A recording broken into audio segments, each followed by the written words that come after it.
ওকে। মৃত্যু অপেক্ষায় সালাম দিয়েছেন। ওয়ালাইকুম আসসালাম। জি, আলহামদুলিল্লাহ আমি ভালো আছি। আপনারা কেমন আছেন একটু কমেন্ট করে জানাতে পারেন।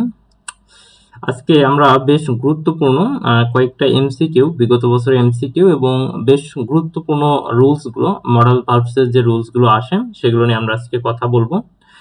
আমরা প্রত্যেকে যারা যুক্ত হয়ে গিয়েছি তাদের আমি চাইবো একটু লাইভটা শেয়ার করে দেন এবং পরিচিত বন্ধু বান্ধব যারা আছে তাদেরকে মেনশন দেন। আজকে মডাল ভার্বস এর হয়তো আমরা সম্পূর্ণ আলোচনা করব না, তবে মডাল ভার্ব রিলেটেড যেই জায়গাগুলো থেকে বিগত বছরে আমরা প্রশ্ন দেখি বারবার অ্যাগেইন আসে, হ্যাঁ, সেই প্রশ্নগুলো সলভ করাবো। সেই প্রশ্নগুলোর একদম ডিটেলস আলোচনা করব এবং কেন কেন হয়, কি কারণে হয়, সেটার এক্সেপশনাল এক্সাম্পল গুলো দেখাবো। বাট যতটুকু পড়াবো ততটুকু খুবই গুরুত্বপূর্ণ এবং আপনার এটা প্রয়োজন। আপনি এখান থেকে উপকৃত হতে পারবেন। তো যারা আছেন যুক্ত তারা একটু নিজ নিজ দায়িত্বে লাইভটা একটু শেয়ার করি।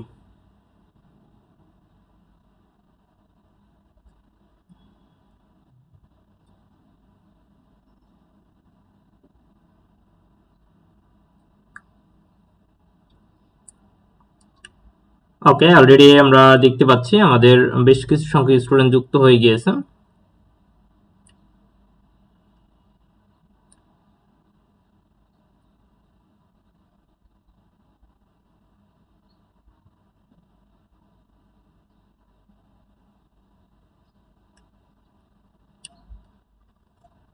ওকে, আমি দেখতে পাচ্ছি এস সবুজ, আর নতুন দেখতে পাচ্ছি ওয়ালাইকুম আসসালাম। তারপরে দেখতে পাচ্ছি সঞ্জয়, ভালো আছে, আপনি কেমন আছেন? জি আলহামদুলিল্লাহ। আর স্বর্ণা তো আমাদের সাথে রেগুলারই ক্লাস করে, মৃত্যু অপেক্ষায় রেগুলার ক্লাস করে। ওকে, তো আমরা একটু খেয়াল করি, আমরা একটু দেখানোর চেষ্টা করি আপনাদেরকে আমরা কি কি পড়াচ্ছি আজকে। আমরা প্রথমে আসি মডাল ভার্ব। হ্যাঁ, এই আমরা যদি একটু কথা বলি, আমরা আহ, একদম সহজ হিসাবে, আমরা এই যে ভার্ব, হ্যাঁ, ভার্ব, এই যে ভার্ব গুলো, সেই ভার্ব গুলো আমরা কি কি পড়াই? Modal verb, modal verb, auxiliary verb, do verb, have verb, এগুলো হচ্ছে সব অক্সিলারি ভার্ব। এই অক্সিলারি ভার্বের মধ্যে একটা ইয়ে আছে, সেটা হচ্ছে মডাল ভার্ব। মডাল ভার্ব কোনগুলো? মডাল ভার্ব হচ্ছে can, could, may, might, shall, should, will, must, had better, use to, would that, would rather, need, dare, have to. অর্থাৎ টোটাল যদি আপনারা মডাল ভার্ব বলেন, টোটাল ভার্ব হচ্ছে আমাদের 9টা verb. হ্যাঁ, এই 9টা মডেল ভার্বের মধ্যে আমরা শাখা প্রশাখা দেখতে পাচ্ছি, এটার ক্ষেত্রে এটা হতে পারে। তো মডেল ভার্বস রিলেটেড আপনাদের যত আসবে এই জায়গাগুলো থেকেই মূলত প্রশ্ন হয়ে থাকবে এবং এতটুকুর মধ্যেই হবে, এর বাইরে প্রশ্ন হবে না। তবে আমরা একটু কথা বলি যে মডেল ভার্ব গুলো কি মূলত আমাদের কি, এটা হচ্ছে কি, এটা আমাদের সাহায্য করে থাকে। হ্যাঁ, মেইন ভার্বকে মূলত কি করে থাকে? সাহায্য করে থাকে। এই মডাল ভার্বস এর ক্ষেত্রে বেসিক কয়েকটা পয়েন্ট আছে। আবার বলছি, এই মডাল ভার্বের ক্ষেত্রে একটা জিনিস মাথায় রাখবেন, বেসিক কিছু পয়েন্ট, সেটা হচ্ছে এই মডাল ভার্বের সাথে কখনোই, মডাল ভার্বের সাথে কখনোই, একটু লেখেন যে মডাল ভার্বের সাথে কখনোই এস বা ইএস যুক্ত হয় না। এই মডাল ভার্বের সাথে, এই মডাল ভার্বের সাথে কখনো এস বা ইএস যুক্ত হয় না। আমরা জানি সাবজেক্ট থার্ড পারসন সিঙ্গুলার হলে, আমরা কি জানি, সাবজেক্ট থার্ড পারসন সিঙ্গুলার হলে ভার্বের সাথে এস বা ইএস যুক্ত হয়। সাবজেক্ট থার্ড পারসন সিঙ্গুলার হলে এটার সাথে কি হয়? ভার্বের সাথে এস বা ইএস যুক্ত হয়। এখন যদি এই মডাল থাকে, তাহলে মডাল যুক্ত থাকলে কখনোই এস বা ইএস যুক্ত হবে না। এই মডালের পরে অলওয়েজ কি বলবে? ভার্বের বেস ফর্ম বলবে। মডাল যুক্ত ইন্ট্রোগেটিভ বা নেগেটিভ সেন্টেন্সে ডু বসতে পারে না। মানে আমরা ইন্ট্রোগেটিভ বা নেগেটিভ ইন্ট্রোগেটিভে কিন্তু ডু বসাই, কিন্তু এই মডাল যুক্ত ইন্ট্রোগেটিভ বা নেগেটিভ সেন্টেন্সে কখনোই ডু বসতে পারে না। এই মডাল ভার্বের পরে অলওয়েজ বেস ফর্ম অর্থাৎ ভি ওয়ান হবে। তিনটা বেসিক ইনফরমেশন, অর্থাৎ আপনি মডালস এর বিভিন্ন অপশনে যা দেখবেন এস বা ইএস যুক্ত আছে, হ্যাঁ, বাট এটা মনে রাখবেন সাবজেক্ট থার্ড পারসন সিঙ্গুলার হলেও মডাল ভার্বের সাথে কখনোই এস বা ইএস যুক্ত হয় না। মডাল যুক্ত সেন্টেন্স ইন্ট্রোগেটিভ বা নেগেটিভ হলে সেক্ষেত্রে কখনোই ডু আসবে না। আর হচ্ছে মডালের সাথে, মডালের পর অলওয়েজ কি বলবে? ভার্বের বেস ফর্ম। এই তিনটা খুবই খুবই ইম্পর্টেন্ট তথ্য, যারা বেসিক তথ্যগুলো জানে না তারা কিন্তু নরমালি প্রশ্ন ভুল করবে। আবার বলছি, প্রশ্ন ভুল করবে। আর এটা একটু খেয়াল করেন, আমরা একটা রুল নাম্বার 1 পড়াবো, সেটা হচ্ছে উট্রেদা। সেটা যে উট্রেদা নিয়ে, আমাদের উট্রেদা নিয়ে প্রশ্ন হয়। এবং এই উট্রেদা নিয়ে আমি আবার বলছি, আপনার এই উট্রেদা নিয়ে মানে এত প্যাঁচানো, এত প্যাচ দিয়ে প্রশ্ন আসে যে আপনি প্রশ্ন দেখলেই কনফিউজড হয়ে যাবেন। বাট কোনো কনফিউজ না, আমি জাস্ট একটা ইনফরমেশন দিব, আমি জাস্ট একটা পার্থক্য বোঝাবো, এতটুকু পার্থক্য বোঝালেই উচ্চতার থেকে যেটাই প্রশ্ন আসুক আপনি পারবেন। উচ্চতার থেকে যেটাই প্রশ্ন আসুক আপনি পারতে বাধ্য। আবার বলছি, উচ্চতার থেকে যেটাই প্রশ্ন আসুক আপনি পারতে বাধ্য। কিন্তু আপনাদের যে বিষয়টা, উচ্চতার থেকে দেখবেন নানান ধরনের প্রশ্ন, এবং আমরা বিগত বছরের প্রশ্ন সলভ করাবো। তো প্রশ্ন সলভ করার আগে আমরা মেইন যে বেসিক ইনফরমেশন এটা একটু জানার চেষ্টা করি। একটু খেয়াল করেন, একটু মন দেন। প্রথম বিষয়টা হচ্ছে যদি কখনো দেখেন উচ্চতা, একদম সহজ হিসাব, 1 নাম্বার বাক্যে কখনো উচ্চতা থাকেন, উচ্চতার আর আছে দেন আছে, উচ্চতার আর কি আছে, দেন আছে। মনে রাখবে, উচ্চতার আর দেন থাকলে দুইটাই ভার্বের এরপরে দুইটাই ভার্বের বেস ফর্ম বলবে, যে সিট V1, গো V1। উচ্চতার সিট দেন গো। উচ্চতার থাকলে, উচ্চতার ডট ডট দেন থাকলে চোখ বন্ধ করে দুই সাইডে V1 হবে। উচ্চতারের পরেও V1, দেনের পরেও ভার্বের বেস ফর্ম। এখানে যে সিট, এখানে দেখেন সিট V1, গো হচ্ছে V1। এটা হচ্ছে বিষয়। তাহলে এটা আমরা প্রথম যে বেসিক তথ্যটা, এটা আমাদের সকল টিচারই পড়ায়, আমরা সকলেই জানি। এটা নিয়ে আসলে খুব একটা প্যারা খাওয়ার কোনো প্রয়োজন নেই। প্যারা খাইতে হয় বাকি প্রশ্নগুলোতে, এগুলোতে একটু দেখেন। এখন উচ্চতারের পরে তো ভার্বের বেস ফর্ম, এটা তো আপনি জানেনই, এটা নিয়ে তো কোনো প্রশ্ন নেই, তাই না? কিন্তু উচ্চতারের পরে হ্যাভ আসলে এরপরে কিন্তু আবার ভিতরি বসে। একটু মন দিয়ে খেয়াল করেন।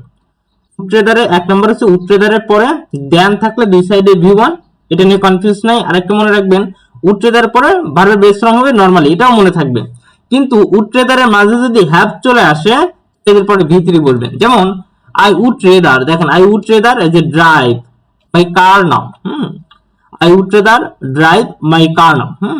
তো এখন এখানে আমরা যদি একটু খেয়াল করি, যে এখানে কি দেখতে পাচ্ছেন, এখানে দেখতে পাচ্ছেন উচ্চতার পরে ড্রাইভ ভার্বের বেস ফর্ম, উচ্চতার পরে কি আছে, ভার্বের বেস ফর্ম। এটাও আপনি পারবেন, এটা নিয়েও সমস্যা নাই। কিন্তু সমস্যা হচ্ছে এই যে উচ্চতারের পরে যদি হ্যাভ চলে আসে, হ্যাভের পরে ভিতরি বলবে। উচ্চতারের পরে যদি হ্যাভ চলে আসে, হ্যাভের পরে ভিতরি বলবে। এবং এই হ্যাভের পরে ভিতরি বসলে এটা অনেকটা অতীতকালের বোঝাবে। অতীতকালের বোঝালে হ্যাভের পরে কি বসতে পারে, ভিতরি বসতে পারে। তাহলে আমরা কি বললাম, I would rather drive my car now, I would rather have driven my car yesterday. এইটুক পর্যন্ত আমরা আশা করি ক্লিয়ার। এখন 1 নম্বরে পাইলেন দেন, 2 নম্বরে পাইলেন হ্যাভ, 3 নম্বরে আসি, তাহলে এটা গেল 2 নম্বর। 3 নম্বরে দেখেন, 3 নম্বরে যদি আসি, উচ্চতারে যদি দ্যাট চলে আসে, কি চলে আসে ভাইয়া, দ্যাট চলে আসে। যদি উচ্চতার পরে দ্যাট চলে আসে তাহলে মনে রাখবেন সাবজেক্টের পরে V2 বলবে। দ্যাট চলে আসলে সাবজেক্টের পরে V2, এটা হচ্ছে বর্তমান কালের কথাটা বোঝাবে। সাবজেক্ট প্লাস V2, এটা বর্তমান কালের কথা বোঝালে ইয়া বলবে। আর উচ্চতার দ্যাট সাবজেক্ট টু প্লাস, আমরা যদি একটু খেয়াল করি, সাবজেক্ট প্লাস V3, এটা অনেকটা অতীতকালের বোঝাবে। মানে দেখেন, would rather that selling, would rather আছে, দ্যাট আছে, সাবজেক্ট আছে, মানে এরপরে কি বলবে, V2 বলবে। কিন্তু এই যে নাও, নাও মানে কি, নাও মানে এখন, বর্তমানে বোঝালে, বর্তমানে বোঝালে অনলি, অনলি দ্যাট এর পরে কি বলবে, V2 বলবে। কিন্তু would rather Selim had driven, কিন্তু এই দেখেন উড ট্রেডার আছে, আবার অনেক সময় আমরা যদি একটু খেয়াল করি, উড ট্রেডার আছে, অনেক সময় আবার দ্যাট নাও থাকতে পারে, দ্যাট নাও থাকতে পারে, এটা নিয়েও কর্ম। কিন্তু would rather selling had driven বলছে কি, হ্যাড ড্রাইভেন মাই কার স্টার্টে, এখানে দেখেন কি আছে, এখানে দেখেন অতীতকালের কথা বলা আছে, এই ক্ষেত্রে হ্যাড প্লাস V3 বুঝতে পারে। আমাকে বলেন আপনারা এই কনসেপ্টটা বুঝছেন কিনা, এই কনসেপ্টটা বুঝতে পারছেন কিনা, এটা একটু জানান।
প্রত্যেকে বলেন আমরা কনসেপ্টটা বুঝতে পারছি কিনা। যদি বুঝতে পারেন আমরা একটা প্রশ্ন সলভ করব।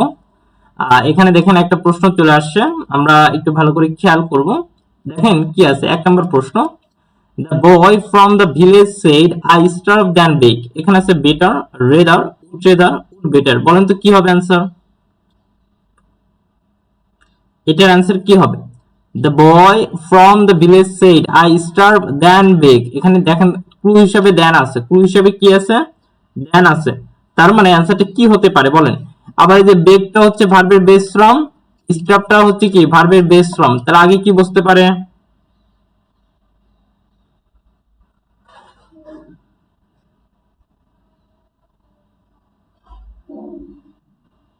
আগে কি বসতে পারে বলেন?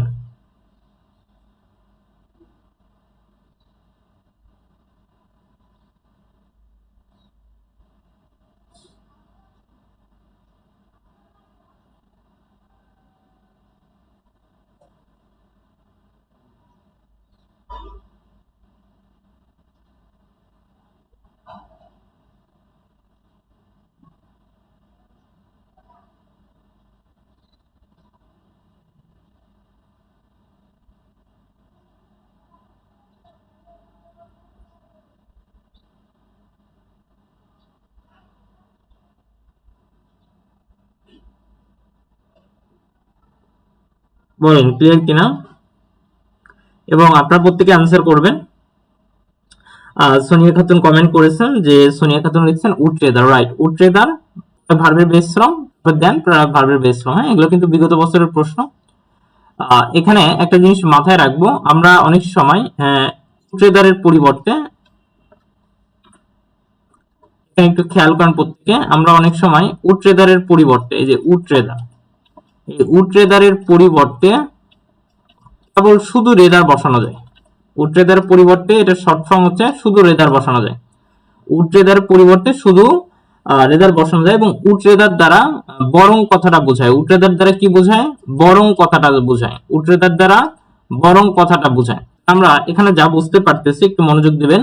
Choose the best translation of the sentence. তুমি বরং তাকে এখানে পাঠাও।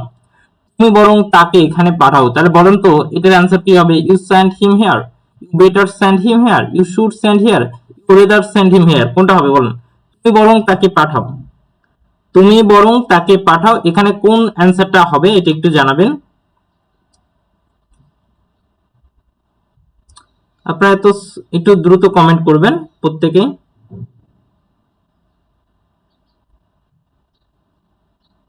রাইট, তাহলে আমাদের আনসার হবে কি? You rather send him here, you rather send him here. এটা হচ্ছে 2 এর ডি আনসার হবে। 2 এর কি হবে? D number answer. আচ্ছা, এরপর আমরা আসি, আমরা আরেকটা প্রশ্ন সলভ করব, এটা খুব গুরুত্বপূর্ণ। যদি উড দ্যাট থাকে, কি থাকে? আমরা এখানে দেখতে পাচ্ছি, দেখেন একটু ভালো করে খেয়াল করেন। উড দ্যাট থাকলে সাবজেক্ট উড প্লাস ভার্বের বেস ফর্ম, এস হচ্ছে সাবজেক্ট।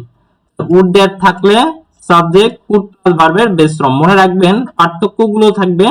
এই যে উড দ্যাট সাবজেক্ট থাকবে, অ্যান্সার বসাতে হবে কুড প্লাস ভার্বের বেস ফর্ম, অথবা উড প্লাস ভার্বের বেস ফর্ম থাকতে পারে, শুরুর দিকে উড প্লাস দ্যাট দিতে হবে, উড প্লাস দ্যাট।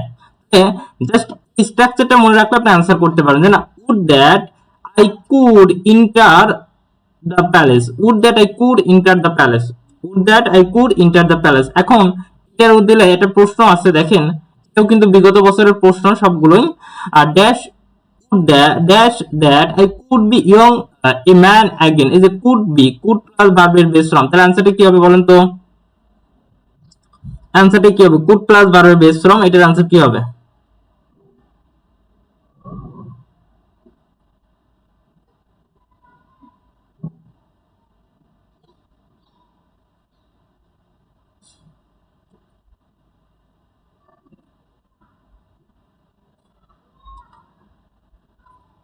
এটার অ্যান্সার কি হবে প্রত্যেকে জানান। আপনাদের লাইভের উপস্থিতি একদমই কম। হ্যাঁ, আসলে এত কষ্ট করে ক্লাস নিয়ে এসে যদি আপনারা লাইভে না থাকেন, এটা সব থেকে একটা দুঃখজনক বিষয়।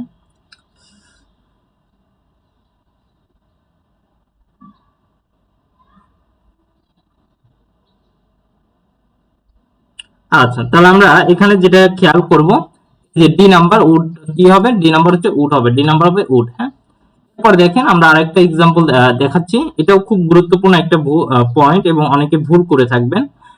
এখানে একটু দেখেন তো কি হবে, বেসিক থ্রি বেসিক থ্রি হচ্ছে ইউজ টু, বেসিক থ্রি হচ্ছে ইউজ টু, ইউজ টু মানে হচ্ছে অভ্যস্ত, ইউজ টু মানে কি অভ্যস্ত। তাহলে একটু খেয়াল মনে রাখবেন, ইউজ টুর পরে ভার্বের বেস ফর্ম বসে, ইউজ টুর পরে ভার্বের বেস ফর্ম বসে। আই ইউজ টু স্মোক, একটা জিনিস মনে রাখবেন, ইউজ টুর আগে যদি am is are, am is are, got get, হ্যাঁ am is are get got, এদের পরে ইউজ টু থাকে এবং এদের পরে ভার্বের সাথে আইএনজি বসে। একটু ভালো করে মনে রাখবেন, একটু মনে রাখবেন, সাবজেক্ট যদি ব্যক্তি হয়, সাবজেক্ট কি হয়, সাবজেক্ট যদি ব্যক্তি হয়, এই যে আই ব্যক্তি, কিন্তু I used to smoke, used টুর পরে ভার্বের বেস ফর্ম, কিন্তু ইউজ টুর আগে যদি am is are get got এই শব্দগুলো থাকে, তাহলে সেটা কি হবে, ভার্বের সাথে আইএনজি। সাবজেক্ট যদি ব্যক্তি হয়, ইউজ টুর পরে ভার্বের বেস ফর্ম, তবে ইউজ টুর আগে যদি am is are get got থাকে, এদের পরে কি হয়, ভার্বের সাথে আইএনজি হয়, যেমন I am use to smoking. আর সাবজেক্ট যদি বস্তু হয়, সাবজেক্ট কি হয়, সাবজেক্ট যদি বস্তু হয়, যেমন rice is use to sell বা সেলিং, এখন সাবজেক্ট বস্তু, যদি বস্তু হয় ভার্বের বেস ফর্ম হবে, সাবজেক্ট বস্তু হলে কি হবে, ভার্বের বেস ফর্ম। যেমন রাইস সাবজেক্ট, রাইস কি সাবজেক্ট, তাহলে ইউজ টু সেল হবে, সেলিং হবে না, ইউজ টু কি হবে, সেল হবে, সেলিং হবে না। তাহলে আমরা যে জিনিসটা বোঝানোর চেষ্টা করতেছি, সাবজেক্ট যদি ব্যক্তি হয়, ইউজ টু পরে ভার্বের বেস ফর্ম, যদি সাবজেক্ট ব্যক্তি হয় এবং ইউজ টু পরে am is are get got থাকে, তাহলে ভার্বের সাথে আইএনজি। আর সাবজেক্ট যদি বস্তু হয়, তাহলে এদের পরে ভার্বের বেস ফর্ম, এদের পরে কি হবে, ভার্বের বেস ফর্ম। তাহলে একটু আসেন আমরা একটা এক্সাম্পল সলভ করি, এটা অ্যান্সারটা একটু দেয়। উই আর ইউজ টু,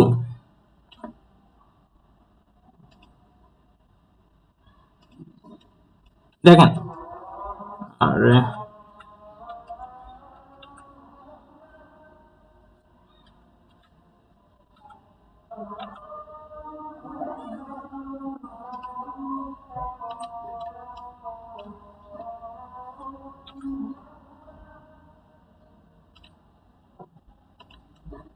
দেখেন উই আর ইউজ টু, এখানে ইউজ টু আছে, তারপর আর আছে, উই আর ইউজ টু, তাহলে आंसर কি হবে, রাইস, রাইজেন, রোজ, রাইজিং, রাইজ ভি1, রাইজেন ভি3, রোজ ভি2, রাইজিং। এটা आंसर কি হবে বলেন তো, we are use too early in the morning, এটা आंसर কি হতে পারে।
প্রত্যেকে বলেন ক্লিয়ার কিনা বা বুঝতে পারছেন কিনা এবং অ্যান্সারটা করবেন। আমি অলরেডি দেখতে পাচ্ছি সোনিয়া খাতুন কমেন্ট করেছে ডি, তারপরে দেখতে পাচ্ছি সোহেল আক্তার, জাহান লিখছে শেয়ার ডান, থ্যাংক ইউ। তাহলে অ্যান্সার কি হবে, অ্যান্সার হবে এই যে রাইজিং। একটা প্রশ্ন দেখেন, শি ফাইনালি, বলছে she finally goat use to our food, দেখেন শি ফাইনালি গট, তারপরে use to, eating, it, have eaten বা বি ইটিং, কোনটা হবে, ইটিং, ইট, হ্যাভ ইটেন বা বি ইটিং, কোনটা অ্যান্সার হবে বলেন।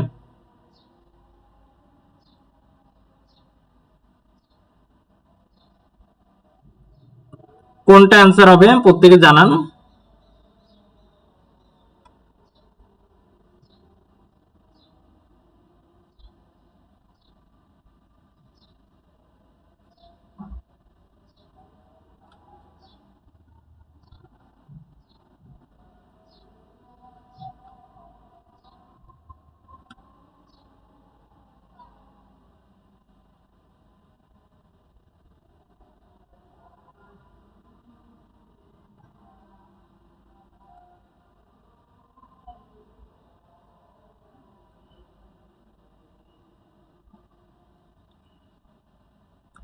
ওকে, আমরা অলরেডি দেখতে পাচ্ছি ইটিং হবে, কারণ গেট ইউজড এদের পরে এটা হবে। হ্যাঁ, তো আমরা এরকম আমরা যে গুরুত্বপূর্ণ পয়েন্ট গুলো বললাম, এই পয়েন্টের উপর আমরা আরো কিছু প্রশ্ন সলভ করাই দেখাচ্ছি আপনারা। আহ, এখানে আমরা যদি একটু খেয়াল করি, দেখেন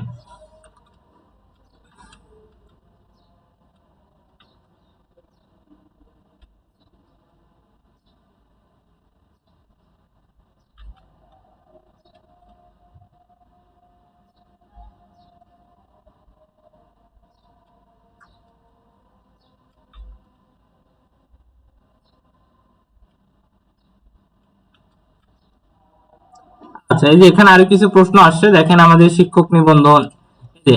I would rather die dash, I would rather die dash beg. আমরা উড রেদারের নিয়মটা পড়াইছি, দেখেন এটা আসলে হচ্ছে আপনার 12তম শিক্ষক নিবন্ধনে। এটার आंसर কি হবে বলেন তো?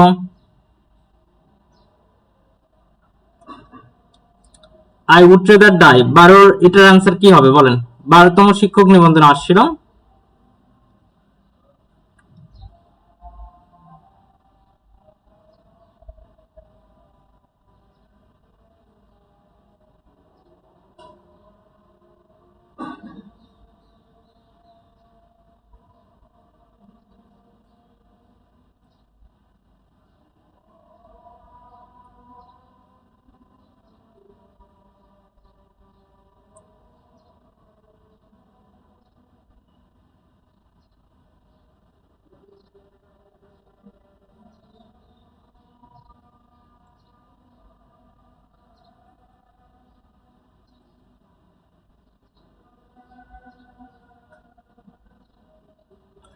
তাহলে आंसर এটা হবে কি?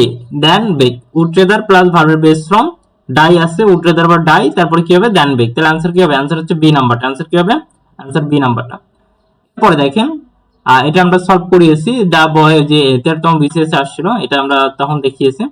এখানে আরেকটা প্রশ্ন আছে, শি ওয়াজ ইউজ টু, এটা ইউজ টু না, এটা ইউজ টু হবে। হ্যাঁ, শি ওয়াজ ইউজ টু, আরে বাবা,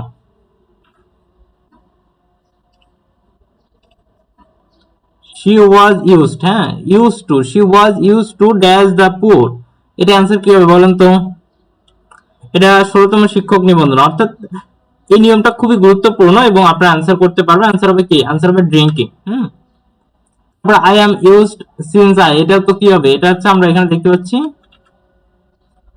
আচ্ছা, এটার आंसर কি হবে বলেন তো? এটা ব্যাংকে আসলো, I am used since I was 6।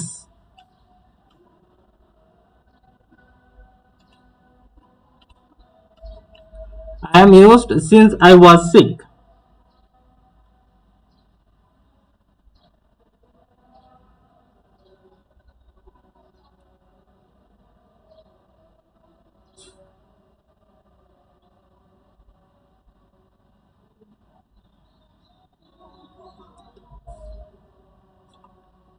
হ্যাঁ রাইট, তাহলে এটা आंसर দেখেন, আই অ্যাম ইউজড, ইউজড আছে এটার সাথে কিন্তু টু নাই, তার মানে টু এখান থেকে নিতে হবে।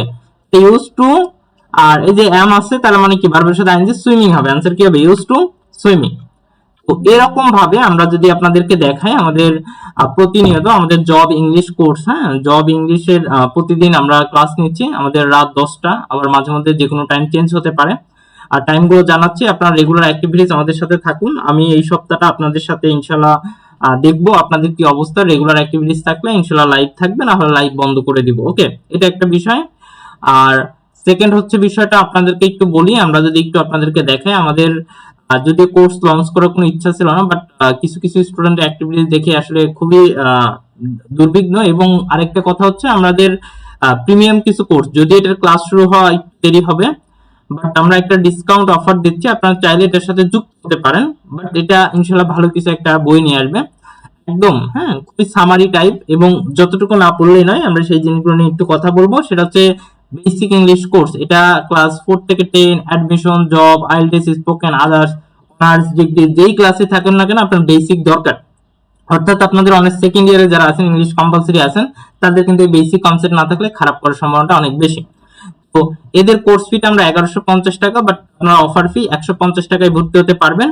আর এটা সম্ভবত আমরা এই মাসটাই অফার রাখবো, অর্থাৎ রোজার আগ পর্যন্ত। এরপরে আমরা যদি একটু খেয়াল করি, এরপরে আমরা এখানে দেখতে পাচ্ছি বেসিক ইংলিশ কোর্স। তারপরে আমরা যে একটা জিনিস খুব সুন্দরভাবে চালু করছি, মাস্টার বই A to Z শেষ করার টার্গেট। হ্যাঁ, অর্থাৎ এটা ক্লাস আমাদের তো ফ্রি ক্লাস হয়, হ্যাঁ, এই ক্লাসগুলো আমরা নিব, ক্লাসও দিব, বাট এটার হচ্ছে একটা ব্যাপারটা হচ্ছে কি আমরা রেগুলারিটি মেনটেন করতে পারি না, গাইডলাইন মাফিক চলতে পারি না। অর্থাৎ আপনি একটা জিনিস পড়লেন, পরে আপনি কি বুঝতেছেন সেটা বুঝতে পারতেছেন না, তাদের জন্য একটা আমরা এক্সাম ব্যাচ শুরু করেছি মাস্টার বইয়ের উপর টপিক ভিত্তিক। হ্যাঁ, প্রত্যেকটা টপিকের উপর এক্সাম হবে, পড়া দিব, পড়া নিব, এক্সাম নিব, এরপর গাইডলাইন দেব কিভাবে কি করতে হবে। 60+ এক্সাম হবে প্রত্যেকটা টপিকের একটা, এরপর আবার ওভারঅল টপিক মিলে আমরা এক্সাম নিব। এখানে আমরা সবই পাবো। হ্যাঁ, মাস্টার বইয়ের পিডিএফটা পাবেন, তারপরে এক্সাম তো পাচ্ছেনই, তারপরে গাইডলাইন ক্লাস, আমাদের ক্লাসগুলো ওপেনই থাকবে। তারপরে কনফিউজিং যে কোশ্চেন গুলো, এই কনফিউজিং কোশ্চেন গুলো আমার সাথে ডিরেক্ট আলোচনা করতে পারবেন, অথবা জুম সেশনের মাধ্যমে ডিরেক্ট কথা বলে নিতে পারবেন। হ্যাঁ, আবার এমসিকিউ টাইপ সাজেশন, এটার কোর্সটি 499 টাকা, বাট 199 টাকা অফার পেতে যুক্ত হতে পারবেন। এরপরে আমরা যদি আবার আসি, আমাদের আরেকটা যে বিষয়টা আছে, আমাদের অনার্স এবং ডিগ্রি ইংলিশ কম্পালসরি, এটা চলো এটা কোর্স সামনেই শুরু হবে, এটা স্টার্টিং। এটা আছে জব ইংলিশ কোর্স, এটা আমরা এখনো কোনো কোর্সই আমাদের শুরু হয়নি, বাট এগুলো আপকামিং কোর্স। হ্যাঁ, সামনে কোর্সগুলো আসবে, এগুলো প্রত্যেকটাই প্রিমিয়াম। হ্যাঁ, এই জব ইংলিশ কোর্স একদম কমপ্লিটলি আবার যদি বলি কমপ্লিটলি যত বাংলাদেশের কম্পিটিটিভ এক্সাম আছে প্রত্যেকটাই হেল্প করবে। 100+ live class plus exam plus record. হ্যাঁ, আর কারণ রেকর্ড থাকবে, মাস্ট রেকর্ড থাকবে। লেকচার শিট পিডিএফ, অর্থাৎ আপনার চাকরির আগ পর্যন্ত এই ক্লাসগুলো করতে পারেন। Recorded class facilities, previous question solve, MCQ type suggestion, অর্থাৎ খুব সুন্দর করে আমি প্রত্যেকটা বইয়ের একটা মিশ্রণ থেকে বেশ কয়েকটা 3-4টা বই থেকে, আমরা যদি বলি মাস্টার, আমরা যদি বলি কম্পিটিটিভ এক্সাম, হ্যাঁ, প্রত্যেকটা বই থেকে একটা নেট যা আসে, সেগুলো আমি বেশিরভাগ ক্লাসে ডিজিটাল বোর্ড, হোয়াইট বোর্ড এবং জুমের মাধ্যমে এগুলো পড়াবো। এগুলো হচ্ছে বিষয়।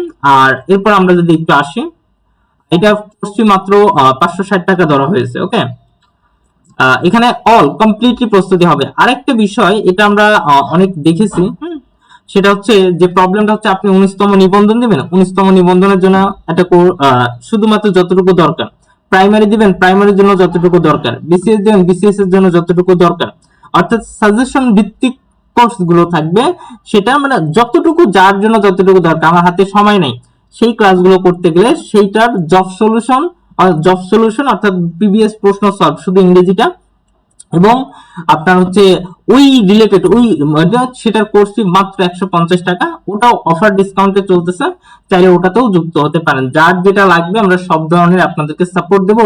এছাড়াও আমাদের ফ্রি যে ক্লাসগুলো হয় সেগুলোও করতে থাকুন, আপনার ইংরেজির ভয়কে একদম ভেঙে চুরে নড়বড়ে করবে দেবো ইনশাল্লাহ। হ্যাঁ, তো এই হচ্ছে বিষয়। আমরা আপনাদের উপস্থিতি খুবই কম, এটা নিয়ে আমি হতাশ, তারপরেও লাইভ কন্টিনিউ থাকবে বেশ কয়েকটা দিন।